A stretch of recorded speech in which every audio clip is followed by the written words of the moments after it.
We have to leave you at 25-30 minutes before because they ask us to make you enter earlier because you have to do all the things inside like metal detector, scanning the tickets and everything and all the controls. So we'll stay there at 25-30 minutes before. Some practical information. First of all, if you have glass bottles, perfume bottles, knives or Coca-Cola cans, please leave them at the voice of the agency because you're not allowed to enter with them, neither in the Roman Forum nor in the Coliseum. Glass bottles, perfume bottles, knives or Coca-Cola cans. Is that okay? No one else? Okay, perfect. The other thing is, if my English accent is eventually too thick, please feel free to raise your hands and tell me to repeat. I'm here for that. The other thing is, your tickets are personal, as you can see. You have your names on them, and you will be asked twice to show your tickets together with your ID. Twice, one before entering the Roman Forum and the second time before entering the Coliseum. So the name of the ticket will match with the name of the ID, okay? That's I don't know if someone of you has on the ticket a nickname and not his or her real name. It can be a problem. We'll try to solve it, but if it's James and Jim, it can be a problem, maybe, sometimes. Just to advise you, just to warn you. Last but not least, so your tickets are personal, so please keep them into a safe place. Don't lose them, because if you lose them, I have to call the agency, they have to send me the ticket back, it will be a big loss of time, okay? Last but not least, you can leave this tour whenever you want, for whatever reason. But please, remember to give me back the radios before leaving, otherwise I'll be charged for any radio which is not returned to the office. Thank you for understanding. Let's start.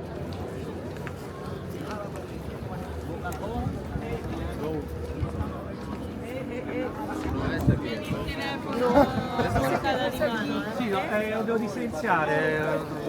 Perché mancano 6 persone, quindi se arrivano corriamo già a portartene, va bene? Sì, allora aspetta che trovo di silenzio. Vai. Ok, un attimo Just a second, folks. I have to. That's not a trash, it's got trash in it. That's not a trash. It's over there, isn't it? It's got all cans Tanto speriamo che suoni perché tante volte è strano. Ciao ciao.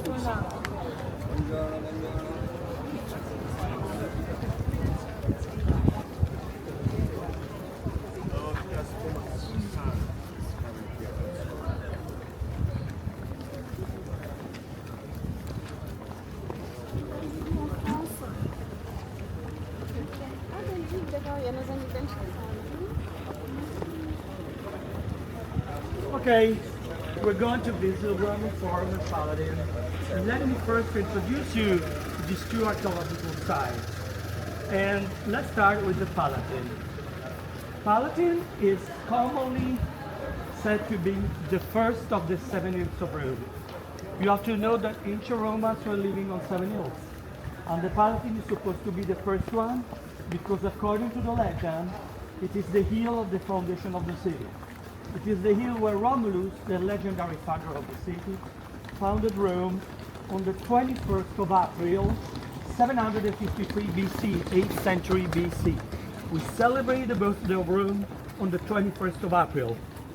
And then the siege extended another 6 hills for a total of 7 hills. Oh, ciao. Sì. Ok, va bene, ciao. Folks, please stay gathered with me because there's another group. We don't mix the groups, stay all together. I'm going kind of a hurry because there can be a big line for entering in the Roman Forum. That's why I'm kind of hurry. And I want you to enter as soon as possible. Let's go. So we said that according to the legend, Palatine Hill is the hill of the foundation of the city. For the early 753 BC, on the 21st of April, for the early 7th centuries from the foundation of the city, Palatine Hill was home to wealthy private residences. Augustus, the first emperor, was the first one to build on the Palatine 2 houses, one for himself and one for his wife Lydia. He called them houses, not imperial or royal palaces, because he was very smart. He wanted to keep a low profile, since you remember what happened to his uncle Julius Caesar, who had been murdered. So he did not want to show up his power or his wealth as a ruler. That was Augustus.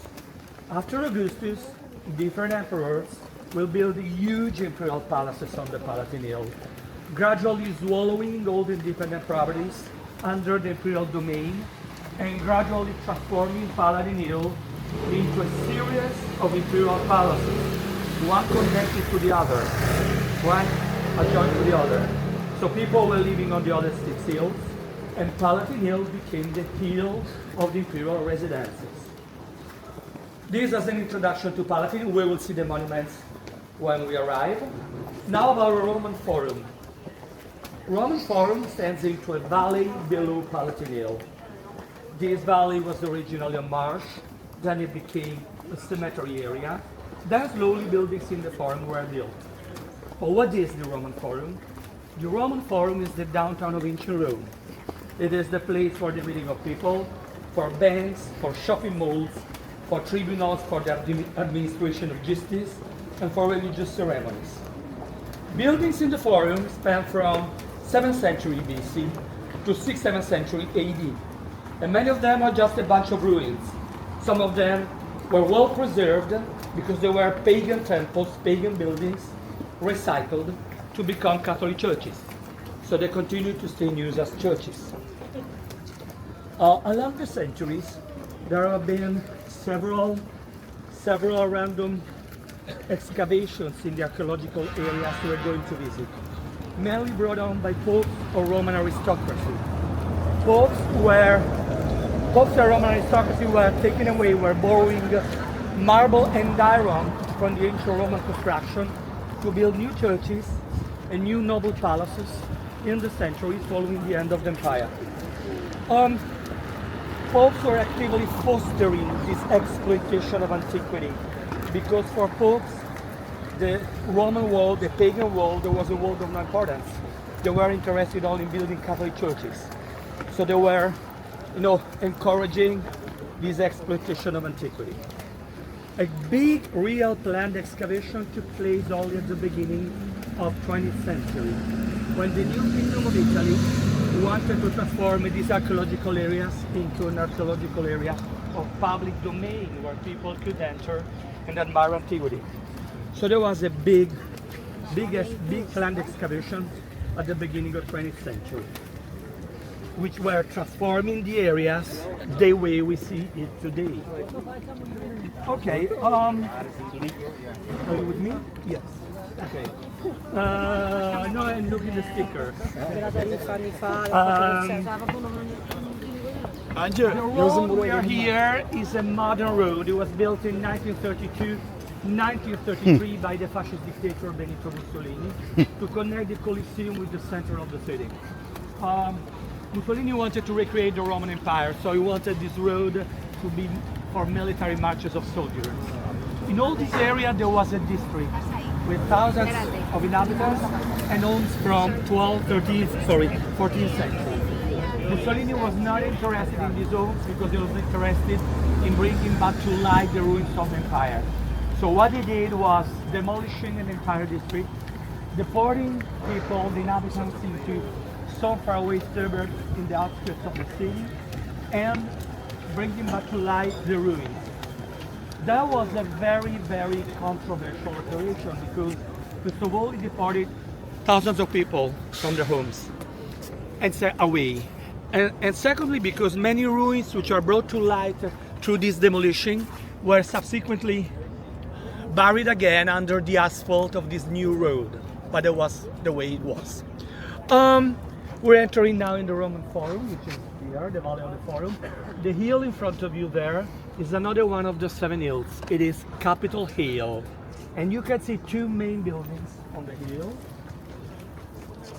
The first one here, and the white one with the marble and the chariots on top, and the second one with that bell tower. The first one here, the white one with the marble and the chariots, is a modern monument. It is, sorry.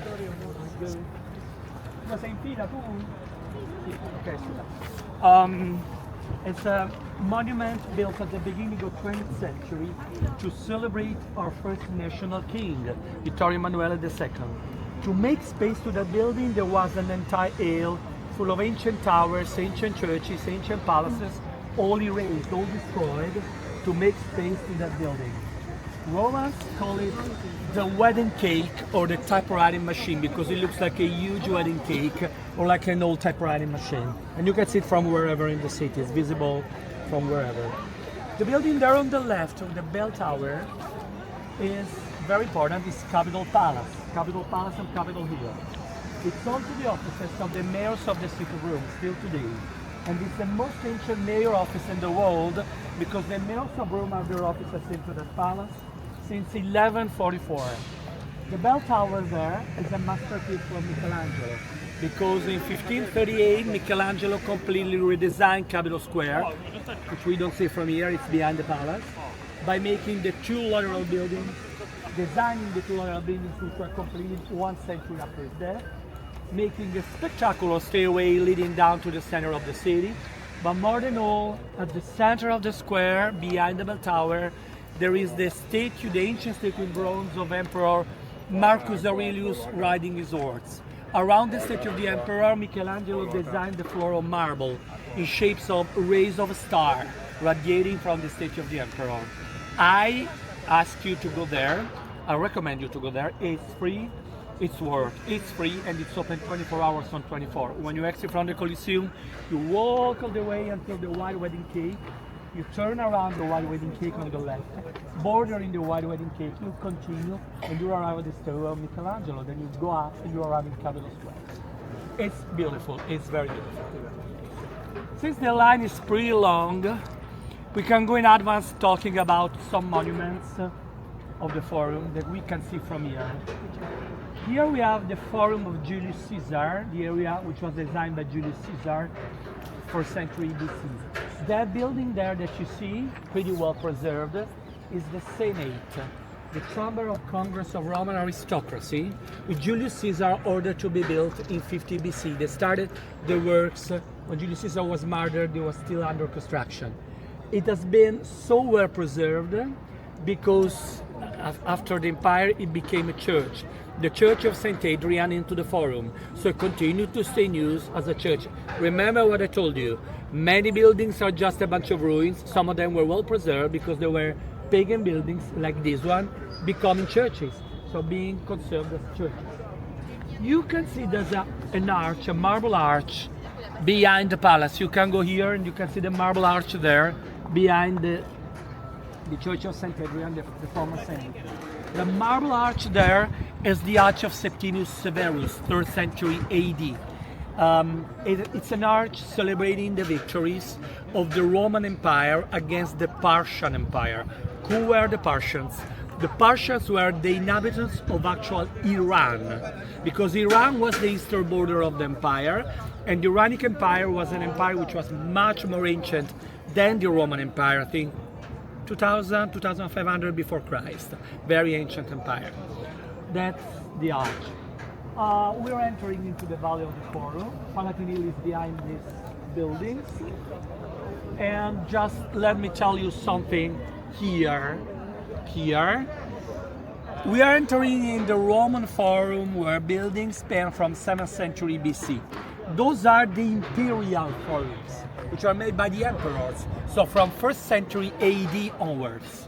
While in the Roman Forum, you'll find very casual buildings disposed in a very casual way. Here, the imperial forums are the forums of dictators, because the emperors were dictators. And so there is a big buildings, heavy buildings, like in all the dictatorships, with a big symmetry, heavy and symmetrical. So that is the Forum of Augustus with the temple in the middle. And that wall that you see turning on a right angle is the wall of the Forum of Augustus. And it's a wall against the fire, literally against the fire. Because when Augustus built his forum, all that area behind the forum was a very poor district. It was called Subura. Ciao? Tickets and IDs. And I continue to explain. It was called Subura, was a very poor area where homes. Passate da qua parlate di Suburra.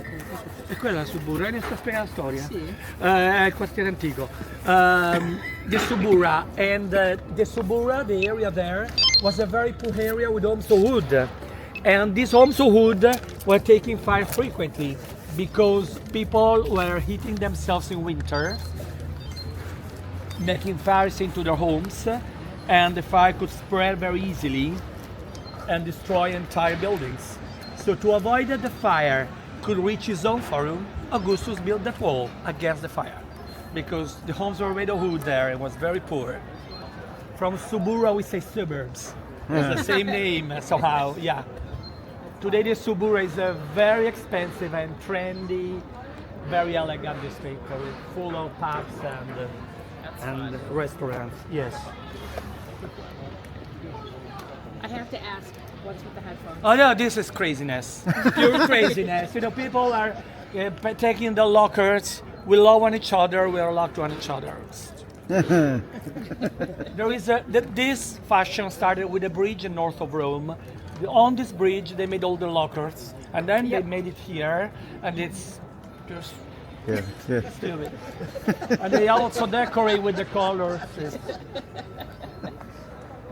There was a novelist, a writer, who wrote about the lockers, and from this book they took the fashion of they just did made that the lockers and that bridge, and now here. Yes. But here they have also this, which is more touristical. On the bridge are only the lockers, you know, walls of lockers everywhere. So, we said about the imperial forums. Just last but not least, you see the column there? There's a big column. Yes. Okay, that is the column of the Forum of Traian. That's another forum. And the column of the Forum of Traian is like a movie.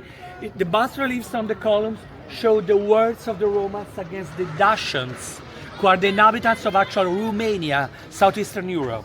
So it's like in a movie, you see all the battles on the bas-reliefs. The Forum of Traian was housing one of the biggest libraries, bibliotheques of antiquity, all lost.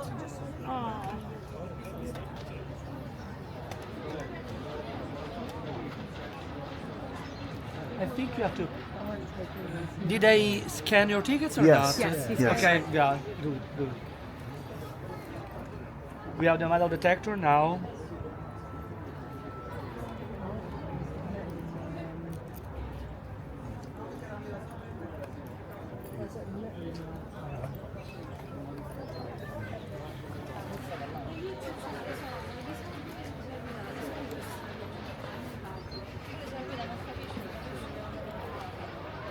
Come voi credo che era tutto scuola che stava quasi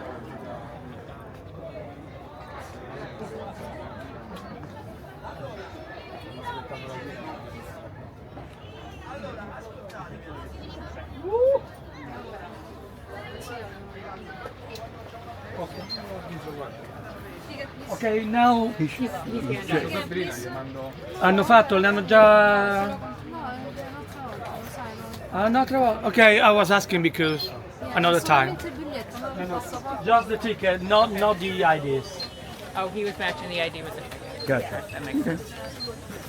Where are you from? New York, New York City. Rochester, outstate. Upstate. Westchester. Upstate. Rochester. White Buffalo, Plains. Oh, okay. Niagara Falls, Buffalo. I know, I've been to Buffalo. Oh, Okay. oh, sorry. Yeah, we apologize. Buffalo. It was my worst flight in my life from New York to Buffalo. There Yep. was a turbulence in the air. We Yeah. passed 15 minutes of pure fear. Yeah. Because the Oh, plane yeah. was doing We've this. been there. Yep. No, all the ocean was perfect. But New York to Buffalo, horrible. So funny. Okay. items you have in your pocket into the bag. Okay, insert your things into the metal detector. If you have bottles of water, keep them outside on the box above the metal detector.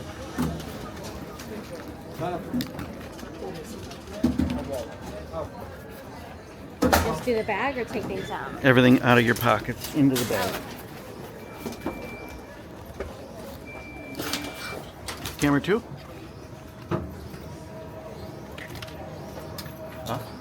Forbidden this one. Oh, okay. No Okay. film and slide. Okay, I didn't know. Sorry. The trash, huh? You understand? Okay. Trash, please. Yeah.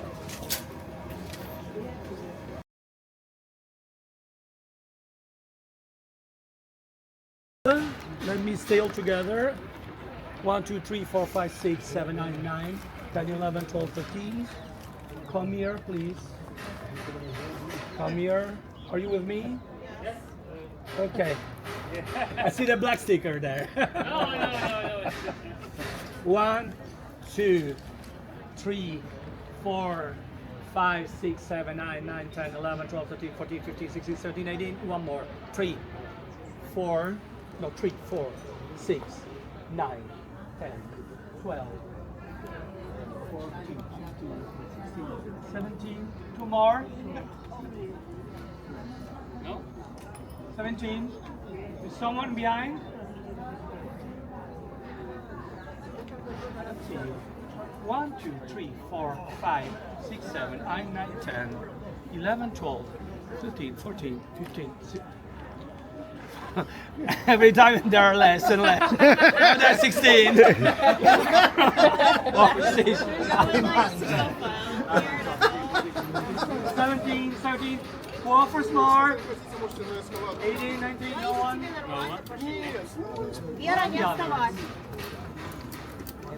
Do you remember someone of your family or group?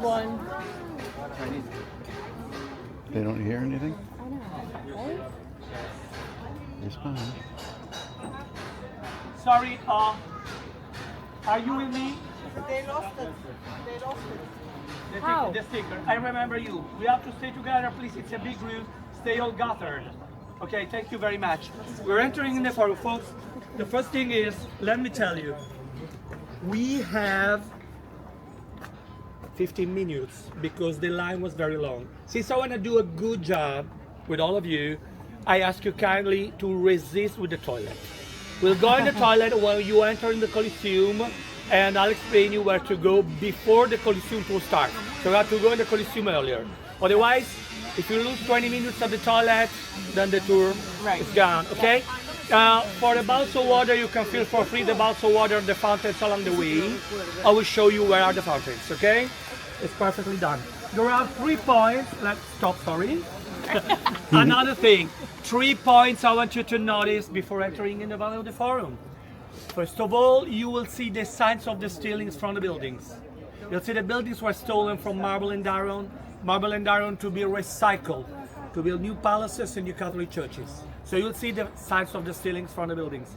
The second point, you will see that some buildings, many buildings are in ruin, some buildings were recycled to become churches. So the churches were built into pagan buildings. And the third thing is very important. You will see how many meters of ground they needed to excavate when they set the archaeological area of Rome at the beginning of the 20th century to bring back to light the original level of roads and buildings of ancient Rome. Ancient Rome, the capital of an empire, came buried underground under meters and meters of ground along the centuries. How was it possible? How was possible that could happen to the capital of an empire? We'll explain why. Let's go.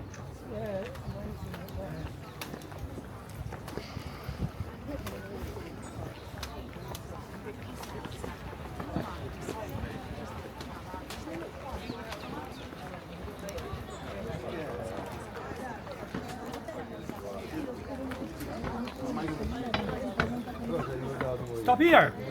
Take a look at this horribly ugly wall with all these holes. This is the first of the 3 points, the signs of the stealing. This wall was covered by slabs of marble, and the slabs of marble were kept from inside by iron bars. They've stolen all the marble and they've stolen the iron bars into the holes, keeping together the slabs of marble. So the result is this wall with the holes. The holes are housing the iron bars. The marble remains just in the upper part, as you can see. We can see here the beautiful particle of a 2nd century AD temple. But as soon as we turn left, we will find the first surprise. Let's go.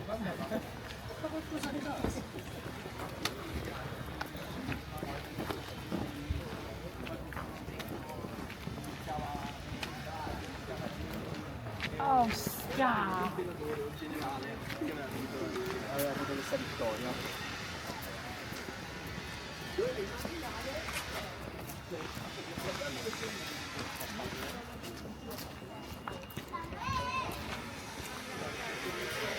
That is so cool. Yeah. What we see here, folks, we see a church. We see a 2nd century AD portico of a temple. And we see a church which was built at the beginning of 17th century into the walls of the temple, using the walls of the temple. So we demonstrate here the second point I was telling you. Many churches, some buildings were recycled to become churches. So they continue to stay in use as churches. The church is the Church of St. Lawrence in Miranda, and the temple has a Latin written on top, Divo Antonino et Dive Faustina, meaning to the god Antoninus and to goddess Faustina. Who is the god Antoninus? He is the emperor Antoninus Pius, and the goddess is his wife, Empress Faustina. Many emperors were considered gods after their death, and there were given temples dedicated to them. Antoninus Pius died in 161 AD, 2nd century AD, and under his kingdom, the empire took the peak of prosperity, wealth, and power. You can see that there's a balcony in front here, and today the entrance to the church is on the other side. So when they open the church, they open also that balcony, and from the balcony you can watch into the forum. But what you have to remember is that when the church was built, there was not a balcony, there was the entrance gate. So this means that from the level of the ground was at the level of the base of the balcony. So this means that from the base of the balcony until the road where we are right now, it was all buried underground and needed to excavate. Third point of what I was telling you before. You see how many meters of ground ancient Rome was buried? Okay. How could it happen? Let's keep this small mystery for later on. I'll explain you in a more detailed way, more elaborated way later on, but I'll explain you, I promise. This road here is a very ancient road. It's the Via Sacra, the sacred road, the road of religious ceremonies. It is the central axis of the forum, bringing us from the Arch of Septimius Severus to the Arch of Titus up there, and then continuing all the way to the Colosseum. Let me show you here. We said the former Senate of ancient Rome, because for 50 BC, becoming the Church of St. Adrian. In front of us, the Arch of Septimius Severus, 3rd century AD, celebrating the victories against the Parthian Empire. Capitol Palace. Capitol Palace has that deep base with those deep dark arches. Those are what remains of the ancient archive of the city of Rome, which was built in 79 before Christ after a devastating fire which had destroyed the hill. The base is 79 BC, then we have all the other levels built in different centuries because you can see the difference in the distance of the windows, so they were built in different phases. And then you have the bell tower from Michelangelo, okay, 1538. Let's go, folks, that way, and we'll see those two temples, or to say better, what remains of those two important temples. Let's go.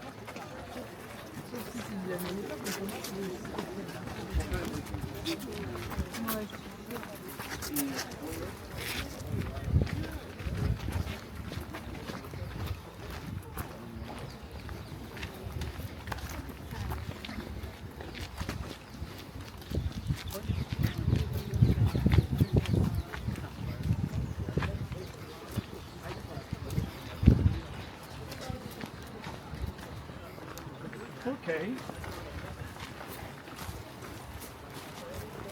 These two, what remains of these two important temples. Temple on the left with those three huge columns, and temple on the right, which is a fragment of a small circular temple, as you can see. Temple on the left with the three gigantic columns. It is the temple of Castor and Pollux, and it's related to a very ancient legend. 496 before Christ, there was a battle between the Romans and another population east of the city. The battle was uncertain, no one was winning.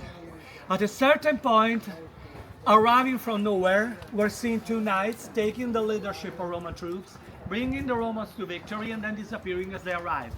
They were believed to be gods coming from heaven, helping the Romans to win. Approximately at the same time of the battle, were seen in that area two knights giving water to the horses and then disappearing. They were believed to be the same gods who would help the Romans to win. So they were named Castor and Pollux, and they were named protectors of the horses because they given water to the horses, and they were given a temple because only those three gigantic columns remain today. Temple here on the right. The only original column is the one on the left, so those are the other half from restoration. It's a fragment of a small circular temple, the small one on the right. It's a temple dedicated to Vesta, the goddess. Vesta was the goddess of the sacred fire. The temple was housing the sacred fire of Vesta, which was the symbol of the city and it could never be extinguished. The temple was circular, it had a hole in the dome to allow the smoke from the fire to exit. And to keep alive the fire and to make all the ceremonies to the cult of the goddess, there was an order of sacred virgins, the Vestals. Vestals were chosen among the aristocracy, later on also among the middle class, at the age of 6. And from the age of 6 to the age of 36, they were living into their golden prison, the home of the Vestals, that we're going to visit now. Their only aim was to keep alive the fire and to make all the ceremonies connected to the cult of the goddess. They had to remain virgins. So if someone of them was found in intimacy with a lover, no problem, she was buried alive. No one could spread the blood of a sacred virgin by touching her with a sword, but she was accompanied in a subterranean room to starve. At the age of 36, they were free, and they were considered very highly honored in Roman society, considered at a very high level in our society. Consider that, and they could marry an important personality. Consider that today we live about 9 years. We're supposed to live about 9 years. At that time they were living 60, 65 years. So being free at the age of 36 was being free at a kind of a mature age. Before visiting the home of the Vestals, which represents a very good example of an upper class residence in ancient Rome, let me show you here. This is Palatine Hill all the way. Starting from here, continuing all the way Palatine Hill. And let me show you that huge building with the arches that you see in front of you, leaning on the hill. That is the so-called Tiberian wing of the imperial palaces, the wing that Emperor Tiberius is said to have done. Tiberius was the emperor after Augustus. We said that Augustus made just 2 houses on the Palatine, while Tiberius did that, which is a little more than a house. But in fact, that was not done by Tiberius, because archaeologists have identified this palace as a palace made by Nero, something like 25, 30 years after Tiberius. Why all the scholars and the writers and the historians were writing that it has been done by Tiberius? That's because after his death, Nero had to be forgotten. They had to forget his name, they had to forget his existence. So all the historians like Suetonius were writing that's been done by Tiberius, but it was a lie.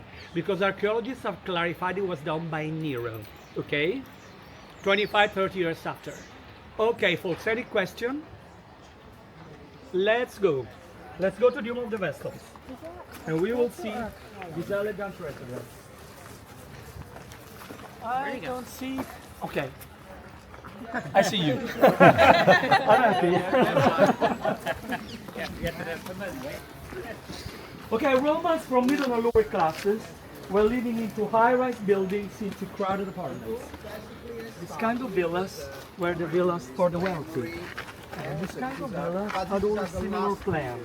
They were revolved around a central garden with all the rooms where the inhabitants were living. In this case, the rooms where Vestals were living revolved around the central garden.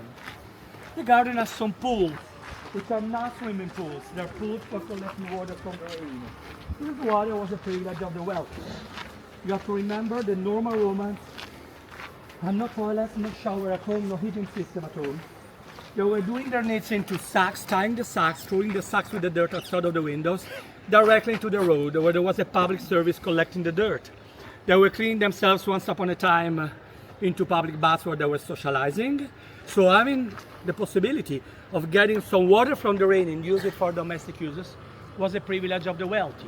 You have to imagine all these pieces of vessels not behaved, not as broken and half stolen, but decorating the garden into their full splendor. Let's continue.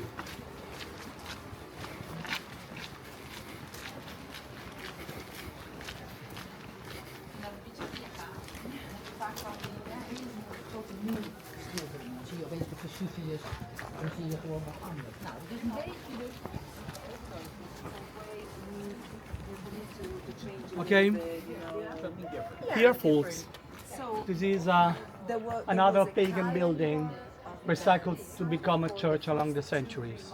It's originally the people come. So he asked me. I was telling that this is another pagan building in front of us, recycled to become a Catholic church. There was originally an imperial tomb, the tomb of the son of Emperor Maxentius. Maxentius was the big rival of Constantine. He was defeated and killed by Constantine in 312 AD, 4th century AD. So this tomb is from 4th century AD. In the 8th century, that became a church. The church of St. Cosme and Damian, so it was preserved. Since the level of the ground, as you have seen, was gradually accumulating over, they made a new entrance to the church from the hill.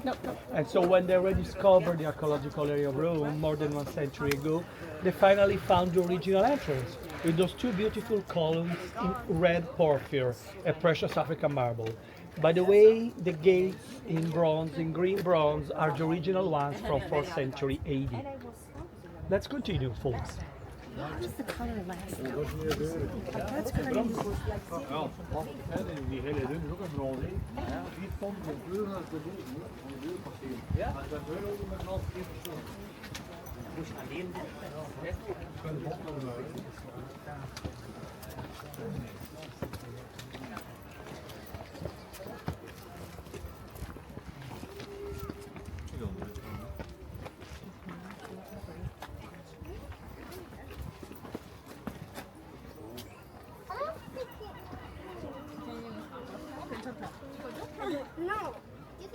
Okay, folks, let's see here in front of you, you can see the portico, which is a 13th century portico. When the portico was built in 13th century, you can see that the level of the ground was at the level of the base of the portico.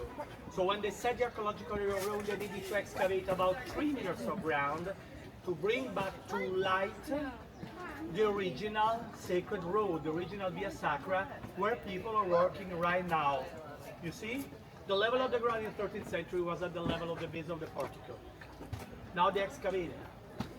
The moment is arrived under this shady pergola to explain why ancient Rome came buried underground for so many meters. But before that, I want to ask you all a question. Who of you have visited or will plan to visit Trevi Fountain, Spanish Steps, We went there yesterday. Navona Square? No, Navona Square is not successful, but it's fantastic. I assure you, it's fantastic. Pantheon. Okay, all these monuments, I'm asking you, are in the historical center of the city, which is on the other side. So you see the room looks like a very strange animal, looks like an animal with 2 heads. A city center with the monuments I was asking you there, and this archaeological area here. But there is a city with 2 centers. But there's a reason for this, and this explains also why ancient Rome here came buried underground. Let me tell you. From the foundation of the city, 753 BC, 8th century BC, according to the legend, until 6th century AD, so through all the centuries of the Republic, then of the Empire, and beyond the Empire, Romans were living here on the 7 hills. From the imperial period, Palatine Hill became the hill of the imperial residences, but people were living on the other 6 hills. In those centuries, the area of the actual historical center was a built area, but let's be clear, was just an area of public buildings. no dwellings, no habitations, no homes where people were living there, just public buildings. Buildings like the Pantheon, which was a pagan church to pray all the gods. Buildings like the Stadium of Domitian, where athletes were fighting. If you go to Navona Square has an elongated shape. That's because it occupies the side of the Stadium of Domitian. The Stadium of Navona Square was built over the Stadium of Domitian with the elongated shape of the stadium. There were baths where people were going to meet themselves and cleaning themselves. There were public buildings for leisure time. People were going there in the actual historical center to go for leisure time, for free time and sports and whatever, a military maneuver, all that area. But people were living here. What happened was that there were some barbarian invasions in the city of Rome. And the worst one was the Gothic invasion, 537 AD, 6th century AD. Gothics were coming from Germany, and Gothics were not only killing people or destroying the city, but more than all, they were breaking the aqueducts, giving water to the Seven Hills. So people on the Seven Hills had no water, and they needed water. So what happened was that they massively migrated from the area of the Seven Hills to the area of the actual historical center, making it the new historical center. Why? Because that area there is flat, and it's surrounded by the river. So they could get directly the water they needed directly from the river. It was the only way to get some water. So what happened was that they started to build their own dwellings and domes above, beside, and around the public buildings of that area. That became the center. And the Seven Hills were abandoned. What happens to your house if you abandon your house? Comes into ruin. Then gradually, for instance, the rain arrived here, and the mud from the rain was not swept. So the mud became a solid layer of ground, so layer by layer by layer by layer. This is why, when they said the archaeological area of Rome, they needed to excavate all that you see, because all the layers have accumulated. Sounds clear? Clearer? A little more clear? Thank you. Let's continue. I told you it was a pretty elaborated explanation. Let's continue.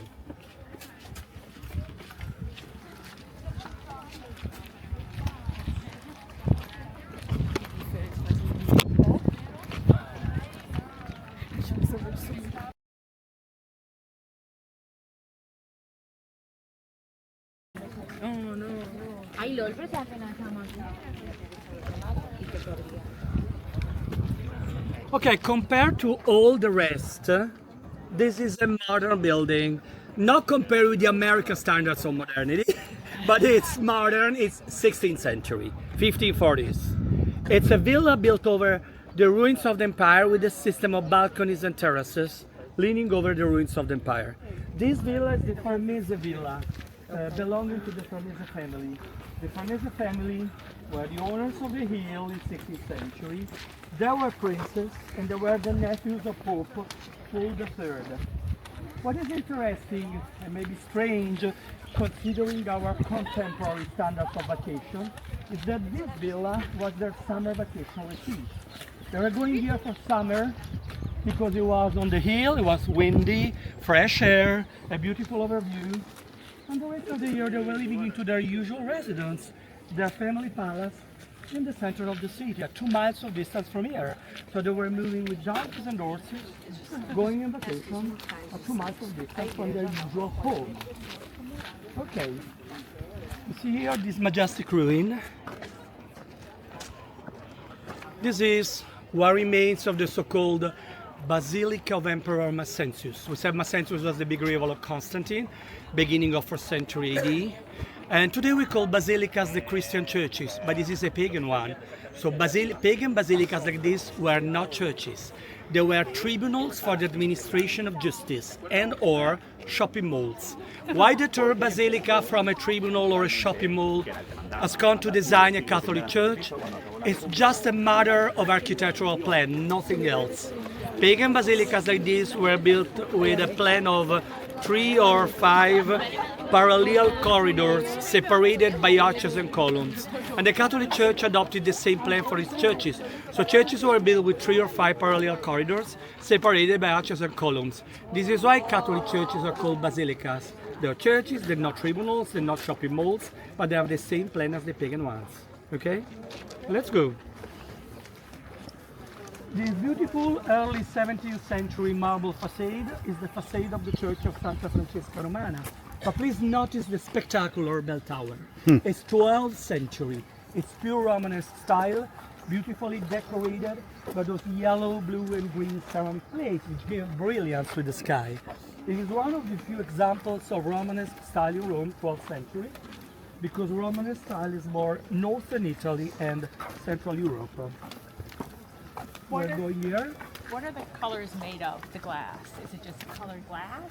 It is a ceramic of different colors. They paint on the ceramic, they cook the ceramic. Oh, ceramic, okay. Ceramic, sorry. No, you're fine. Okay, this is a very fresh fountain. I recommend you if you want to take some time. We have to be quick, but we can go. You can take some water, it's very fresh.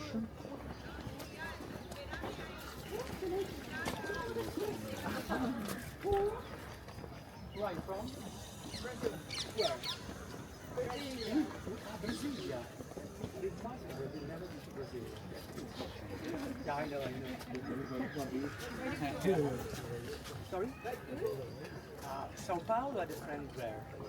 Rio, Minas Gerais, Belo Horizonte, Diamantina, Tiradentes, Congonhas, São João del Rei, Salvador de Bahia, Porto Alegre, Caxias do Sul, many things. Hello, Brazil. Brazil? No, Belgium. Ah, Belgium. I mean, Have you been there? In Brazil you did a lot, and in But you know, there's always a thing.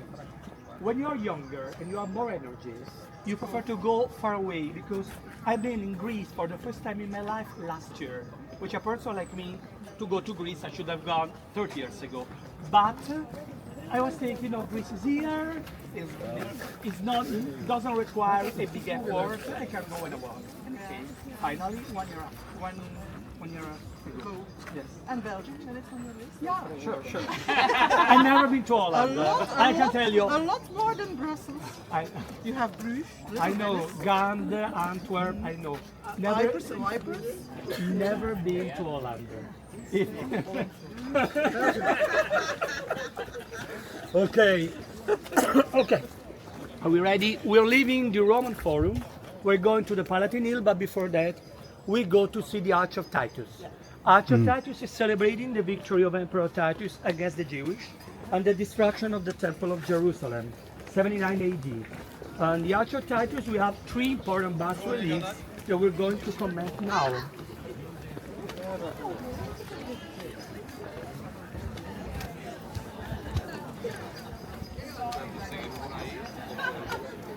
Not needed.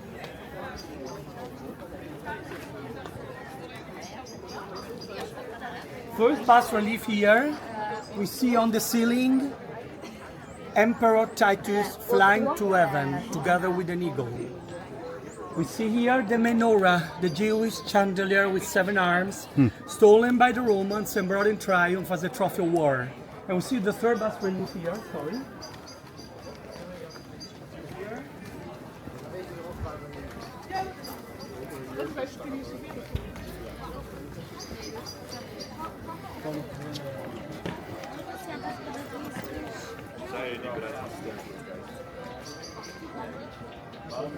We see a female figure ahead of the horses. She is Athena, the Greek goddess of war. Then we see the horses. Then we see the Roman emperor on the chariot above the horses.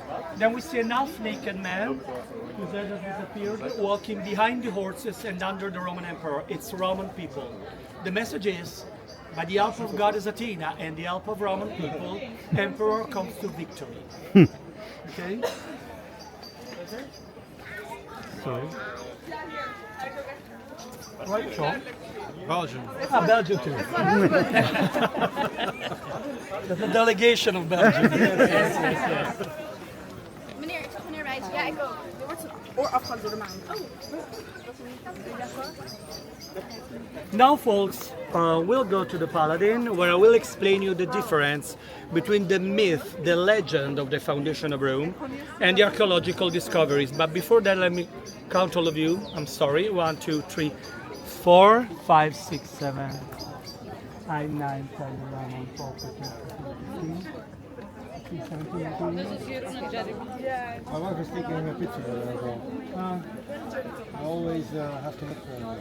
Okay, for easy, this is back.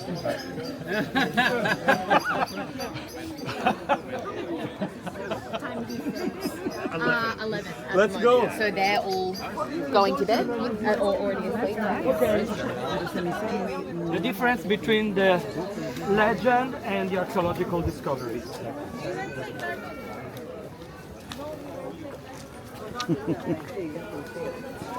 Legend. According to the legend, Rome was founded by Romulus, the legendary founder of the city, on the Palatine Hill on the 21st of April, 753 BC. Romulus and his Gemini brother Remo were supposed to be the sons of Mars, the Greek god of war, and of Rhea Silvia. When they were born, they were abandoned on a basket floating on the Tiber River, the river of Rome. On the stream of the river deposited them on the shore below Palatine Hill. Then the two children were raised and were given milk by a wild animal, the she-wolf. The she-wolf is an icon of Rome. You see she-wolves everywhere, into medals, coins, drawings, and paintings. When the two children grew up, they separated. Romulus came to live on the Palatine, where he founded the city of Rome by excavating a square precinct with a plough. While Remus' brother came to live on the Aventine, which is another one of the 7 hills we'll see later. The legend says that by joke or by challenge, Remo jumped the precinct the Romulus had excavated, and Romulus killed his brother. That's because in ancient cultures, Romulus killed Remo. Sorry, Remo jumped the precinct and Romulus killed his brother. That's because in ancient cultures, the precincts of a city are sacred. You cannot jump them as you want. You have to cross them carefully, according to the will of the gods and to astronomical orientation. That's the legend. Some decades ago, archaeologists have excavated on top of the Palatine Hill, and they found the fragments of some wood huts, which they were dating back by the X-rays back to the 8th century BC, confirming the legend. Because the legend says that the year of the foundation is 753 BC, which is 8th century BC. So it is not important if it was the exact year. But what we know is that the very early settlement of the city was on Palatine Hill. It was in 8th century BC. We said that for 7 centuries, from the foundation of the city, Palatine Hill was home to wealthy luxury private residences. We said that Augustus built 2 houses on the Palatine, one for himself and one for his wife. We have seen what Nero did on the valley in front of the Uomo de Vestals, the so-called Tiberian palace, but it's from Nero. And then different emperors were building huge imperial palaces on the Palatine Hill. Let's go faster. So we pass this route when we go this way. Different emperors were building huge imperial palaces for the Hill, gradually transforming Palatine Hill into a series of imperial palaces, one connected to the other. An emperor who was very active on the Palatine was Domitian at the end of the century AD. We lost you. It went off. Oh, unplugged. So that's true. What did you miss? Just a moment. Okay, thank you. Start over. I don't try to repeat from the valley. It could be too much even for me. Okay. So we said that Domitian, the emperor who ended to build the Colosseum at the end of 4th century AD, was very active in this area. He built 2 imperial palaces. A public palace where to receive his guests, and a private palace to retire with his own family. Then there were, in the first quarter of 2nd century AD, there were Trajan and Hadrian building the imperial dining rooms. And then in the 3rd century AD, the Severian dynasty, we see in the Arch of Septimius Severus, It's the Verlan dynasty building the Hippodrome, a private horse racing space built by and for the imperial family only. So gradually Palatine Hill became the heel of the imperial residences. And most of the other residences, the private residences, were destroyed. We're entering first into Domitian Public Palace, where he was receiving his guests. Domitian, like Nero, both of them, had a kind of a large ego. So usually emperors became gods after their death. But they were both, Nero and Domitian, were considered themselves as god during their life. So Domitian thought of himself as a god, and he was setting his public palace. Doesn't work anymore. No, it is not Might be interference. like that. Now what I can do is this, because it's probably the pullover. Is it better? Yes. Yep. Okay. We're missing something about my explanation about Domitian thinking of himself as a god. So he was setting his, he was thinking of himself as a god, and he was setting his public palace as the It's cutting residence out of the again. god. Is that okay? It's cutting out a little bit again. Now, Sometimes there's magnetism. This is the maximum, okay, or this is less? That's good. Now it's That was better. Okay, Now it's max. Yes. okay now? Now it's good. Yes. Okay, I don't know what to do because sometimes it's the magnetism. Sometimes it goes on and off and there's nothing I Because can do. I'm too close to you. You give magnetism. You got it. You're a source of energy. We don't discuss which kind of energy. Absolutely not. Okay, this is Domitian Public Palace, so we're going this way. And by the way, we are visiting probably the only private habitation, the only private house surviving from the imperial complex, which was not belonging to the imperial domain, which is here, the home of the Griffins. It's the so-called home of the Griffins because it was decorated in some sort of a living room with paintings of griffins. Griffins are mythical animals with the body of the lion and the head of an eagle.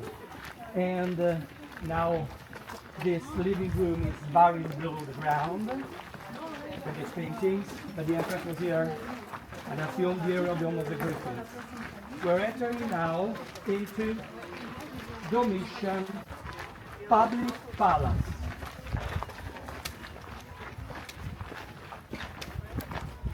You have to imagine this central courtyard, this central garden, surrounded by continuous portico with statues of the gods. At the center of the garden still lies the octagonal fountain, which has the octagonal shape, giving jets of water originally. The emperor stood there, high above on his throne, far away from all the people. Behind him there was a vault of a blue mosaic representing the sky with golden stars painted on it. He was ideally receiving his guests as a star among the stars. Hollywood did nothing. Yes. You can see St. Peter's Dome. This is another 16th century villa belonging to the Farnese family. Still belonging to the Farnese family with a beautiful loggia with arches overviewing the city and the river in the distance. Take a look at this floor. When we go to the Colosseum, we will talk about the Golden House of Nero, which was in the Valley of the Colosseum. The Golden House was an enormous complex of residences, okay? And Nero moved there in 64 AD. Then he died in 68 AD. So the residence was demolished after his death. It lasted only 4 years of life. But he came there to live in 64. But before living there, he was living in a smaller house on the Palatine. The smaller house was demolished like all the rest of the things of Nero, and this is what remains of the smaller house of Nero on the Palatine. This piece of the floor is the former smaller house of Nero on the Palatine, before it was moving to the Golden House. We'll talk about the Golden House when we arrive at the Colosseum and introduce you the Colosseum story. But that is what remains of the first house of Nero on the Palatine. We're going to visit now Crown Industrial Imperial Dining Room, beginning of 2nd century AD.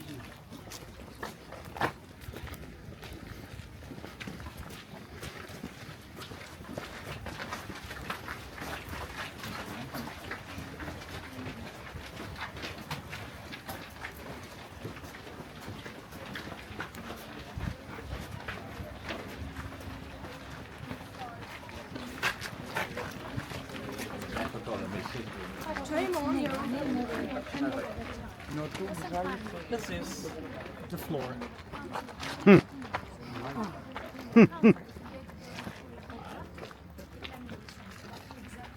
The floor of the Imperial Dining Room. Of course, the floor was flat. This is the way for the falling down of ruins. And you have to imagine that the room was a closed room. It had walls and windows and the ceiling.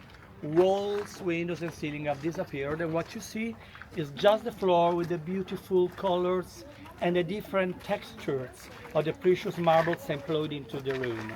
And you can see also that there's a difference in level between the floor of the room and the ground below. That's because below the room there was an empty space heated by fires, with streams of warm air circulating all around. So the emperor could have his dinners, his room heated, and the floor in the room heated also winter, so he could give his dinners having the room heated also in the cold season. Okay? His guests were watching outside of the windows. In front of us, where we see those ruins, there was a spectacular set of fountains with jets of water. So they were watching the fountains or having dinner with the emperors. Okay, we have seen Domitian Public Palace. Now we're going to visit Domitian Private Palace. Domitian Private Palace has 2 levels. There is an upper level that we're going to visit for last before moving to the Colosseum. And there was a lower level, a more intimate and secluded one. Now we're going to visit Domitian Private Palace lower level. Let's go. Domitian, Right, that was the public palace, and now we're going to visit the private palace at the lower level.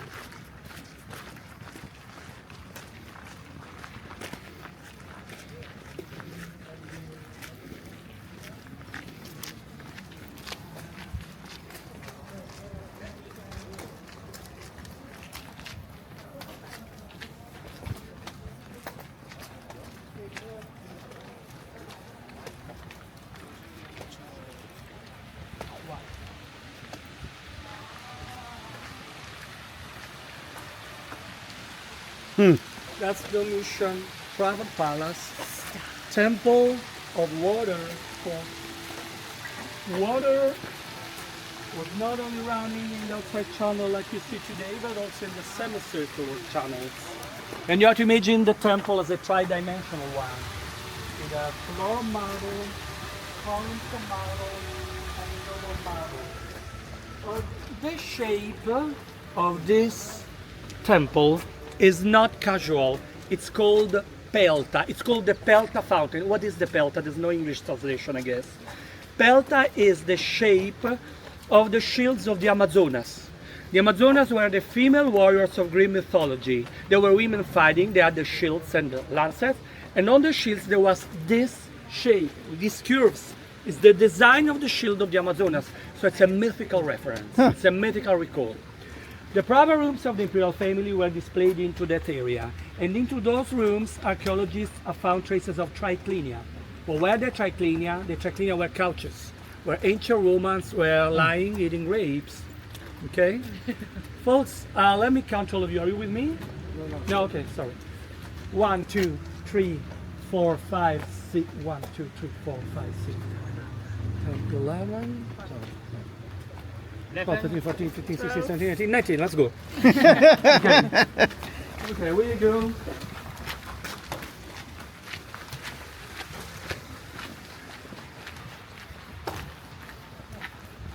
Through the walls of the imperial complex, you can see that the valley is descending. At the bottom of the valley lies what remains, we don't see it from here, but at the bottom of the valley lies what remains of the so-called Circus Maximus. The Circus Maximus was the biggest public horse racing space in ancient Rome. The ancient Romans were going to see the runs of the horses and of the chariots. Today the Circus Maximus is nothing, it's just an empty imprint on the ground. All the seats and walls have disappeared. They use it for Rolling Stones concerts, or for rappers concerts, or for commercial fairs which tends to buy and sell things. It's just a place for concerts and commerce. Beyond the valley of the Circus Maximus, that hill that you see in front of us is Aventine Hill, another one of the 7 hills of Rome, and it's a hill where Remo, the brother of Romulus, was living. Today a residential district with homes and monasteries. Let's go.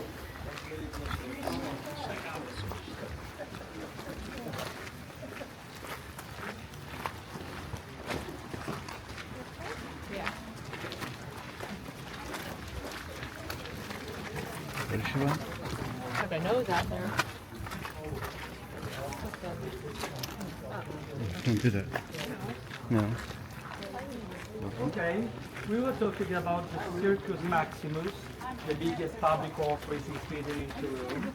Now we're going to visit the Hippodrome, which was the private horse racing speed built by and for the imperial family. Home.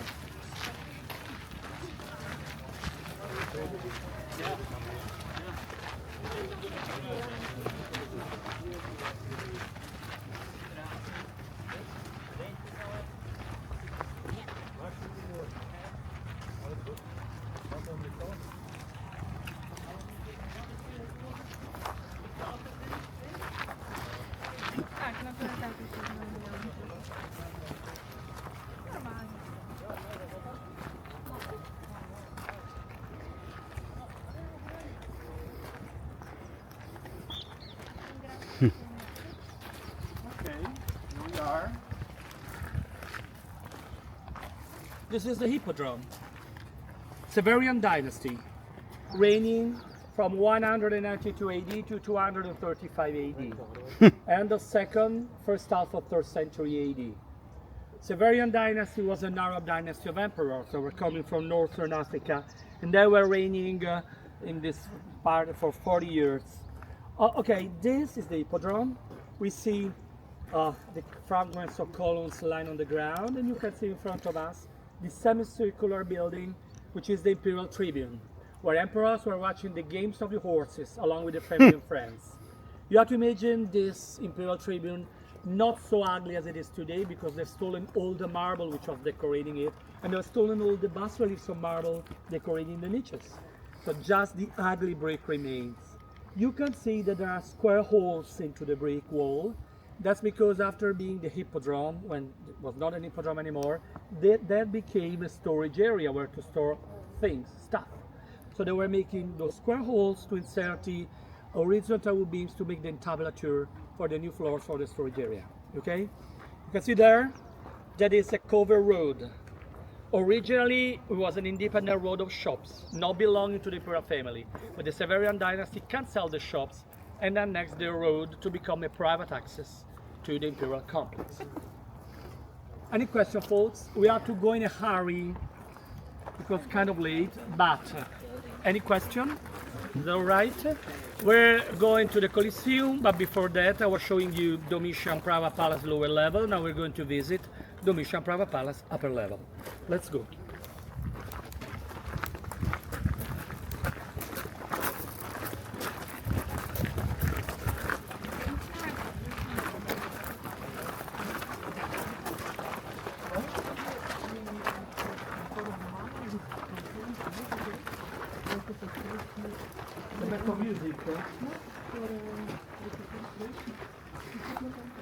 Yeah, sure, they make restorations all the time. But all the area was under restoration. You could not enter. No. Okay, because we usually make some restoration in that area there. Getting back to life some parts of the form. Here, like there, but not all the time. It was all the area closed.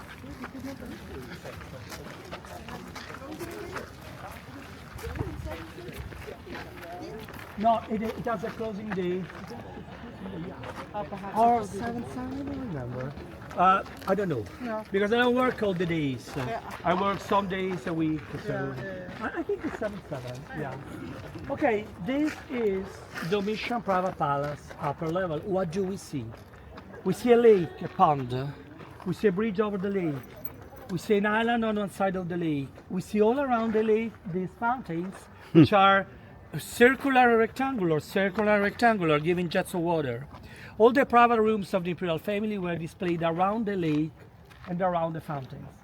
And in the island there was a temple of Athena, the Greek goddess of war, whom Domitian was very devoted to. So from time to time Domitian retired into the island through the bridge to meditate, pray and rest into the temple of Athena from his everyday duties.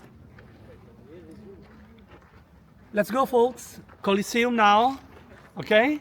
I will not say anything on the way down because I was telling everything on the way up, but I will explain you the Colosseum story when we approach to the complex. What is that on the wall? That is a fragment of the floor, probably of the floor is not a wall fragment, it's a fragment of the floor or an hypothesis of it probably that the archaeologists were making, yeah, according to some descriptions of historians and of writers. Yeah, I think it's on the floor, it's not on the wall. Okay, folks, let me count all of you. 1, 2, 3, 4, 5, 6, 7, 8, 9, 10, 12, 13, 14, 15, 16, 17, 18. Okay. Come in. Only them. Okay. Okay, let's go to the Colosseum. Let's go quick, and I will tell you where you can go before the Colosseum tour starts, where you can go to the toilet. Remember that the Colosseum tour will start at 11:45. So by 11:45, you have to have done the toilet. Sometimes, especially for ladies, there are long lines at the toilet. So I pray you that they start exactly at 11:45. So I pray you that if you see a long line, then you have to postpone after the Colosseum tour. It's not new, it is, as you can see, we have long lines of people, like 15-20 minutes to enter. We have long lines into the toilet, and I have to bring you safe and in advance at the Colosseum tour inside. And the problem with the Colosseum is that you can enter here and stay all the time you want with a ticket. But with the Colosseum, the hour is 11:45, and you have to be there at the time, otherwise you lose. You lose the tour, and it will be a big problem, I think, for you too.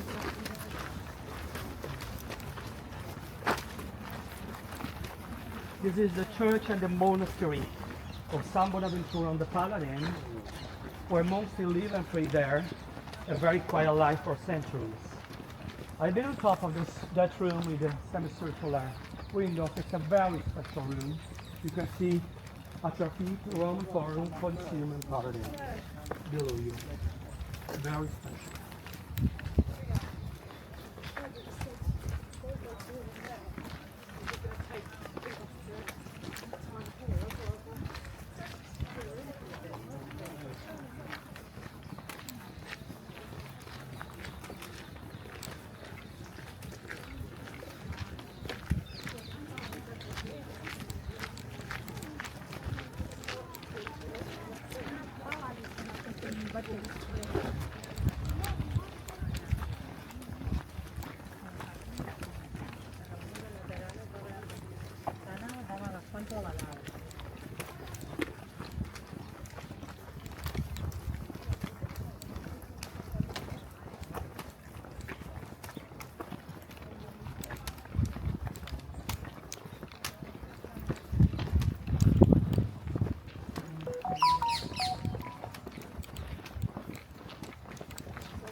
Probably better because the roots go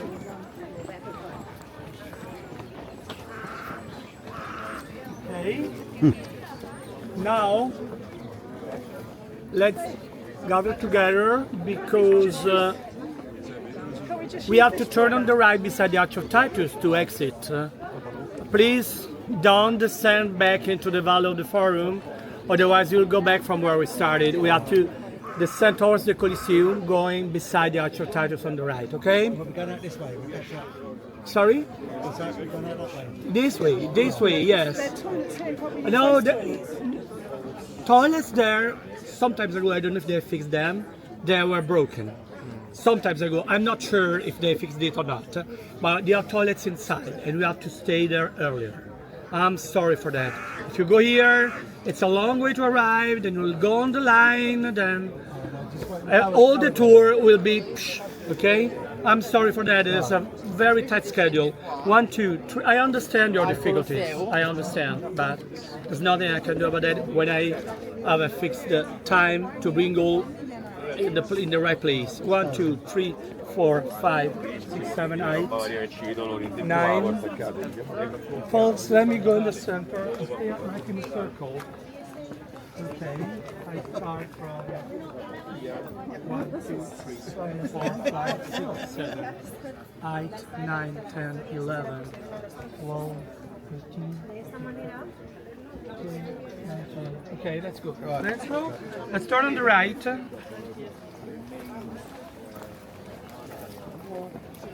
Here, beside the Arch of Titus.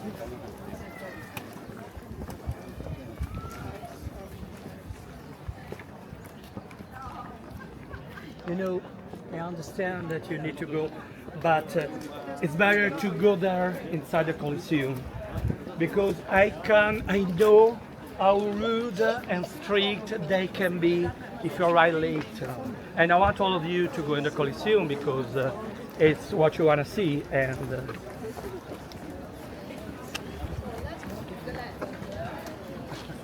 okay, now one by one, if you raise your hands so I can control you, you exit and we'll meet together outside. Raise your hands, please. 1, 2, 3, 4, 5, 6, thank you. 7, 8, thank you. 9, thank you.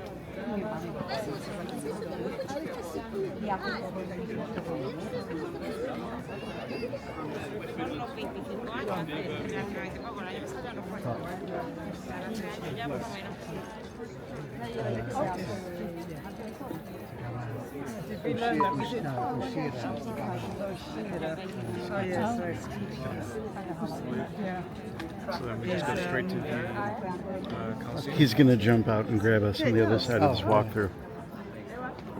Did you get a separate? Yeah. Sorry. Oh, it's coming.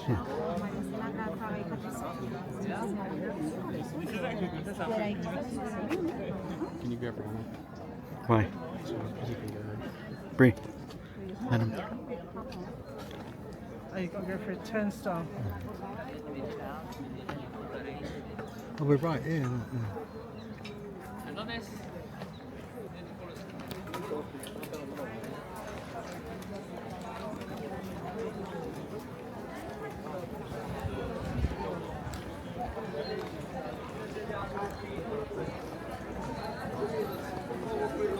Gotta follow. Gotta follow.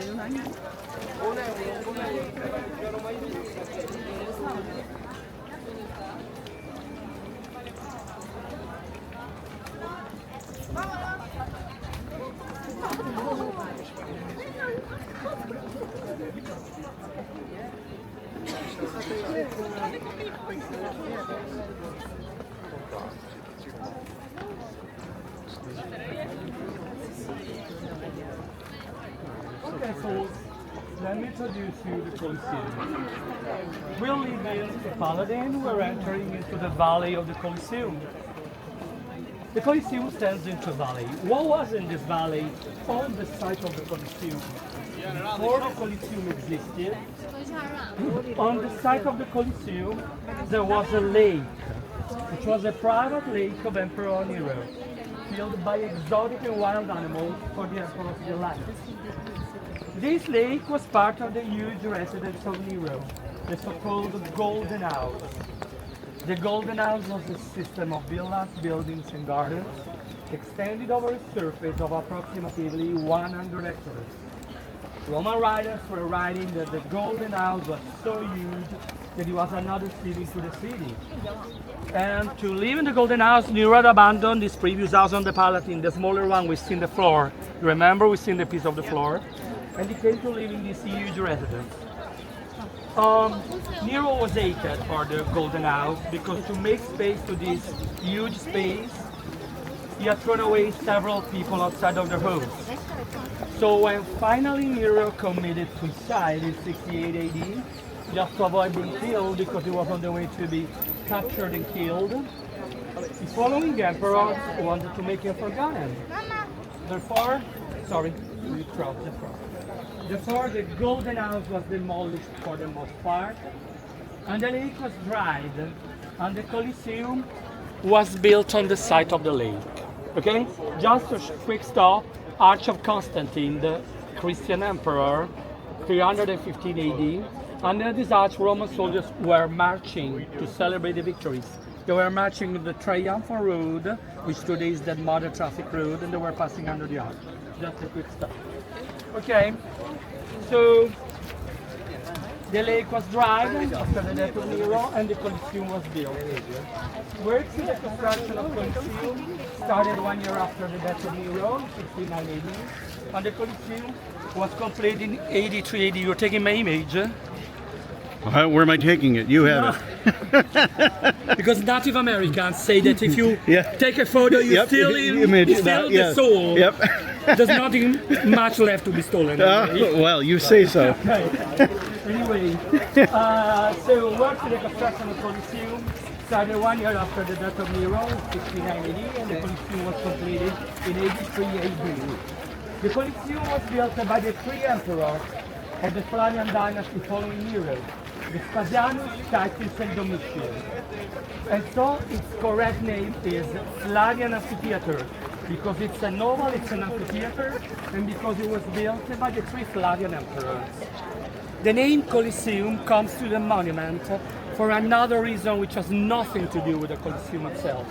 It is because when Nero had a lake in this area, on that hill there was a colossal statue of Nero in bronze, 110 feet tall, 33 meters tall. It had its face erased after the death of Nero to cancel his memory, but was still standing on the hill for decades after the Colosseum was built. So the Colosseum was called Colosseum because it is the monument nearby the colossal statue of Nero. Today the statue of Nero does not exist anymore. The Colosseum could house 60,000 people and it was for free. And the average day at the Colosseum was as follows. In the morning there was the hunting of animals, lions, bears, tigers, elephants, giraffes. Not only being hunted, but also making exercises like in a modern circus. Hey, come here. We stay here 1 second. At midday there was the execution of criminals, and in the afternoon gladiators fights. Okay, there is a couple of things I want you to notice before approaching. Numbers above the gates. Gates were numbers. Some numbers are cancelled. 52, 53, 54. Everybody had a clay ticket, a terracotta ticket with the number of the gate which was assigned to everyone printed on it. So if your gate was 53, you had to enter and exit by gate 53 only. And the second thing are the halls Up there on the upper frame, there's also housing vertical wood beams, and the wood beams are sustaining the veil. What was the veil? The veil was a tent made of colored silk, which has moved back and forth by slaves to open and close partially or totally the Colosseum on top, so to avoid the sun in the summer and the rain in the cold season. Okay? Thank you, folks. It was a pleasure being with you. And the tour is over. You gave me the radios now. Thank you. And the headsets you keep there for the next tour.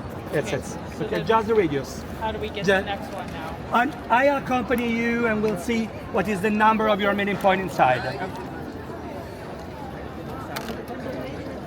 Take away. Thank you. You can use it. So we don't want the environment. 3, 4, 5, 6, 7, 8, 10. Thank you. 11, 13, 14, 15.